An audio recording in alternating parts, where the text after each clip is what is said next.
Tech অভাৰৰ কথা হৈছিলে তেতিয়া স্লাইস আগবাঢ়ি আহি এই বেংকটো টেক অভাৰ কৰিছিলে আৰু তেতিয়া মানুহৰ মাজত এটা কনচাৰ্ন আছিলে যে এই বেংকৰ হেডকোৱাৰ্টাৰ গুৱাহাটীত থাকিব নে তেওঁলোকে আন ৰাজ্যলৈ লৈ যাব সেই সময়ত আমি মিষ্টাৰ বাজাজ এণ্ড হিজ টিমৰ লগত কথা পাতিছিলোঁ আৰু তেওঁলোকে আমাক এছুৰেঞ্চ দিছিলে যে এই বেংকটো অসমৰে বেংক হৈ থাকিব ইয়াৰ হেডকোৱাৰ্টাৰো অসমত থাকিব and it will continue to be a bank from Assam আৰু আজি আমি দেখা পাইছোঁ যে অল অভাৰ ইণ্ডিয়াত ইয়াৰ গ্ৰোথ হোৱাৰ পিছতো যিটো identity of Assam it is preserve perfectly আৰু অসমত ইয়াৰ মেক্সিমাম বেংক ব্ৰাঞ্চৰ গ্ৰোথ হৈছে আৰু আজি অসমৰ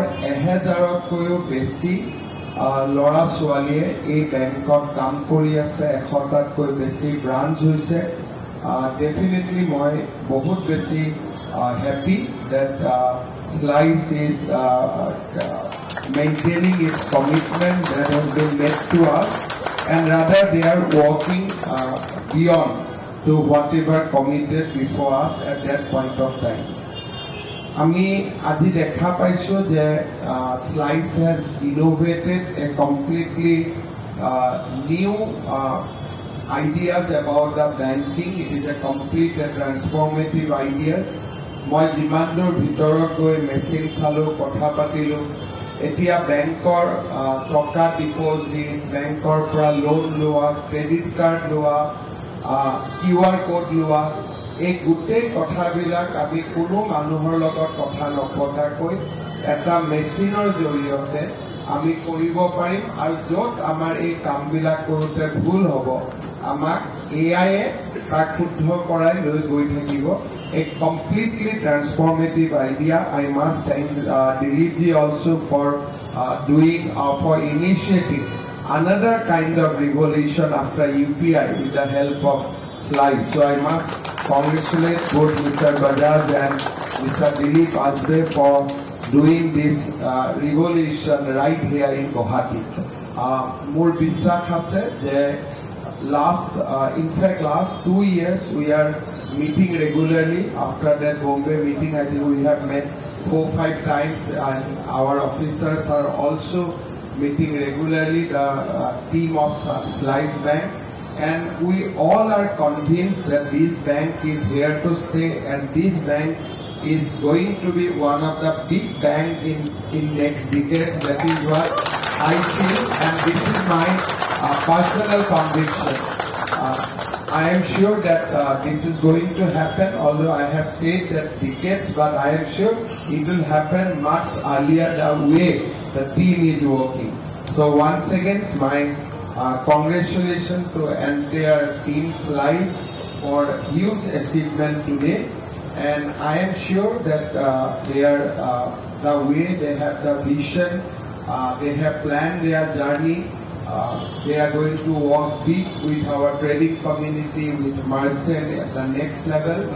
Even for our unemployed youth who are taking up entrepreneurship in all the flagship scheme like Mudra, they are doing great work and I am sure that at some state government will also join with Slice to expand our reach to the unemployed youth so that we can bring more and more youth to the entrepreneurship through the help of Slice in days to come. We have in fact discussed those things also and I am sure that with the time all these things will be reality.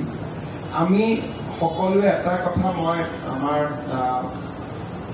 অসমৰ ৰাইজক এটা কথা মই জনাব খুজিছোঁ যে কেইদিনমানৰ পৰা আপোনালোকে দেখিছে যে অসমত আমাৰ যিবিলাক nationally reputed company, private company, enterprises or বাকি যিমানবিলাক ডাঙৰ ইনষ্টিটিউট আছে আগতে অসমত তেওঁলোকৰ প্ৰেজেন্স নাছিলে আৰু প্ৰেজেন্স যদি আছিলে only for dealer and distributors কিন্তু যোৱা এবছৰ 1.5 বছৰত আপোনালোকে দেখিছে যে ইয়াতে এক্সিছ বেংকে নিজৰ ডিজিটেল ফেক্টৰী খুলিছে, টিভিএছৰ দৰে কোম্পানী ইয়াতে আহিছে। ইয়াতে এটা এটাকৈ বহুতবিলাক কোম্পানী গুৱাহাটীলৈকে তেওঁলোকৰ বেছবিলাক শ্বিফ্ট কৰি আছে আৰু ই আমাৰ মানুহক এমপ্লয়মেণ্টৰ এটা বহুত ডাঙৰ সুবিধা, বিশেষকৈ আমাৰ ল'ৰা ছোৱালীক, উঠি অহা ল'ৰা ছোৱালীক এমপ্লয়মেণ্টৰ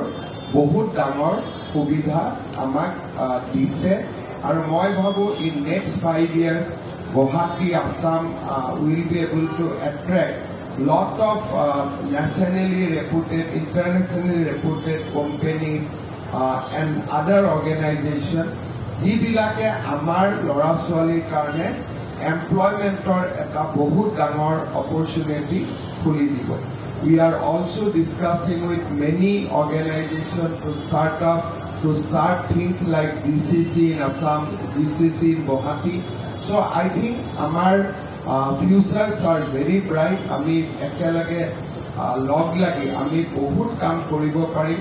The presence of SLICE in a big way in Assam, it is going to prove that we have a very bright future provided we take our step in a right direction. মই আশা কৰোঁ যে আমাৰ যিমান এনেকুৱা নতুন নতুন company আহিব, institution আহিব, আমি যদি অসমত তেওঁলোকক ভালকৈ ৰাখিব পাৰোঁ, ভাল এনভাইৰনমেণ্ট দিব পাৰোঁ, কোঅপাৰেট কৰিব পাৰোঁ, সহযোগিতা কৰিব পাৰোঁ, তেতিয়াহ'লে আমাৰ ল'ৰা ছোৱালী বেংগলোৰ, দিল্লীত গৈ কাম কৰিব নালাগে, আমি অসমতে আমি কাম কৰিবলৈ সুবিধা পাম। আৰু মই বিশ্বাস কৰোঁ যে আমাৰ ফিউচাৰ বহুত ব্ৰাইট আৰু আমি এনেকৈ কাম কৰি থাকিলে আমি এনেকুৱা বহুত ইনষ্টিটিউশ্যনক আমি অসমলৈ আনিব পাৰিম, অসমৰ ল'ৰা ছোৱালীক সুবিধা দি যাব পাৰিম।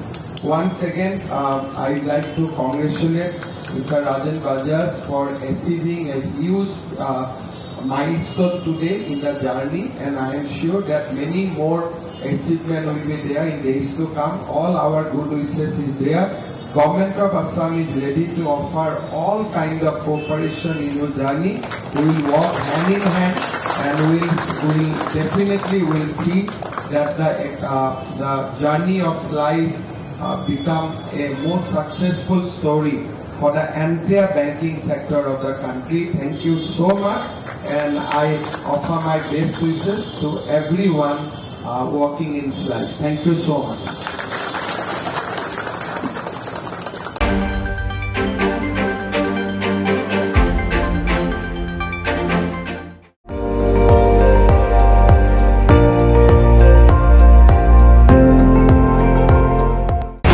আপুনি চাই আছে ND24, সৰ্বশ্ৰেষ্ঠ নহয় সৰ্বোত্তমৰ দৌৰত।